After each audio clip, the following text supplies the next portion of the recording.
આજરોજ જન્મ મરણ શાખાની મુલાકાત લીધેલી અને ઘણા લોકોની ઘણા દિવસથી ફરિયાદો હતી, એટલે મુલાકાત લઈને એ ફરિયાદોનું નિરાકરણ કરવા માટે હું જ્યારે જન્મ મરણ શાખામાં ગઈ તો મને જાણવા મળેલું કે જન્મ મરણ શાખામાં જે હમણાં છેલ્લા 6 મહિનામાં 3 થી 4 પરિપત્ર અલગ અલગ આપવામાં આવ્યા અને એ પરિપત્ર મુજબ જ હવે નવા દાખલા તો નીકળે, પણ જે જૂના દાખલા કે અત્યાર સુધીના જેટલા દાખલા નીકળેલા છે તેને પણ નવા પરિપત્ર મુજબ હવે લોકોને કરાવવા ફરજિયાત થઈ ગયા છે. તેના વગર જન્મનો દાખલો ક્યાંય ચાલતો નથી. હવે એ જન્મનો દાખલો જ્યારે કોર્પોરેશનમાં લોકો જન્મ મરણ શાખામાં કરાવવા જાય તો એને એવું કહેવામાં આવે છે કે તમે CRS કરાવી આવો, એટલે કે રજીસ્ટ્રેશન, સિવિલ રજીસ્ટ્રેશન જે કરાવવાનું હોય એ તમે બહારથી કરાવી આવો, કેમ કે કોર્પોરેશનમાં જે એક ID હતી એ પણ અત્યારે બંધ હાલતમાં છે. બારે પબ્લિક જયારે આ CRS કરાવવા જાય ત્યારે એના 250 થી 300 રૂપિયા ચાર્જ ચૂકવે છે. એ 250 થી 300 રૂપિયામાં લોકો જયારે પોતે બાર CRS કરાવી આવે એના પછી પણ જયારે ઇન્વર્ટ કરાવવા આવે ત્યારે એમ કહેવામાં આવે છે કે હવે આ દાખલો તમને 20 દિવસે મળશે. અત્યારે અમારી હાજરીમાં તમે હાજર હતા ને એવું કહેવામાં આવ્યું કે 20 દિવસ પછી આ દાખલો નીકળશે. એટલે હાજરી જયારે આપણી ના હોય ત્યારે તો 2-3 મહિના કહેવામાં આવે છે.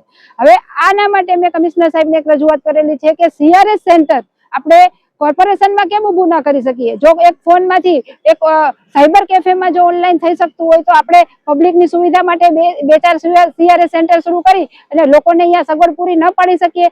એના માટે ખાસ દેખાડવા કે પબ્લિક ના પૈસે જ્યારે અત્યારે આપણે આ જોયું કે આ સેવા સેતુ શરૂ કરેલું છે, આ સેવા સેતુ માત્ર ને માત્ર દર વખતે નિંદક જ કરેલું હોય છે, માત્ર ને માત્ર લોકોના પૈસાનો બગાડ કરેલો હોય છે. કેટલા સેન્ટરો અત્યારે આપણે જોયા કે જે બંધ હાલતમાં છે, કેટલા સેન્ટરો ઉપર માત્ર ને માત્ર માહિતી આપવામાં આવે છે, કેટલા સેન્ટરમાં ખાલી પેમ્પલેટ આપવામાં આવે છે. તો આવા સેવા સેતુની શું જરૂરિયાત છે? અહીંયા 2 થી 3 સેન્ટર એવા છે કે જે કાર્યરત છે, એમાં પણ એ કાર્યરત છે તો એની પોતાની જે ઓફિસ છે, જાણે કે આવકનો દાખલો અહીંયા નીકળે છે તો અત્યારે આવકનો દાખલો ત્યાં જે સિવિક સેન્ટર છે ત્યાં બંધ છે, જન્મના દાખલા અહીંયા નીકળે છે તો અહીંયા એવું કહેવામાં આવે છે કે સાહેબ અહીંયા બેઠા છે એટલે કોર્પોરેશનની ઓફિસમાંથી લોકોને અહીંયા ટાઉનલ મોકલવામાં આવે છે. તો સેન્ટર તો ગમે એક જ જગ્યાએ શરૂ છે, તો સેવા સેતુ શેનું?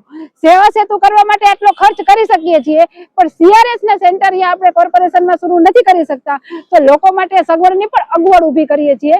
મારો પ્રશ્ન માત્ર ને માત્ર એટલો છે કે લોકોના પૈસાના ધોવાણા કરી અત્યારે અહીંયા જન્મનો દાખલો કાઢી દેવામાં આવે છે. જે જન્મનો દાખલો કોઈ પણ જગ્યાએ ચાલશે નહીં એના મોઢાથી કહે છે, તો પછી જન્મના દાખલાના 70 રૂપિયા લે છે.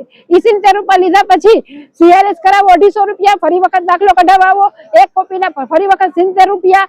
તો આ લોકોને માત્ર ને માત્ર લૂંટવાના ધંધા કોર્પોરેશને અત્યારે જામનગર મહાનગરપાલિકાએ ચાલુ કર્યા છે, જે બંધ કરવા જોઈએ અને લોકોને સુવિધા થાય. 5000 અરજીઓ જે પેન્ડિંગ છે અને લોકો જે અત્યારે રોજબરોજ આખો દિવસ લાઈનોમાં ઉભા રહીને હેરાન પરેશાન થાય છે એ ના થાય એના માટે કોર્પોરેશનમાં જ 2 CRS સેન્ટર શરૂ કરી અને 4 થી 5 ઓપરેટરોને બેસાડીને લોકોને જે આગળ પડે છે તેનું નિરાકરણ કરવામાં આવે એવી મેં એક રજૂઆત કરેલી છે.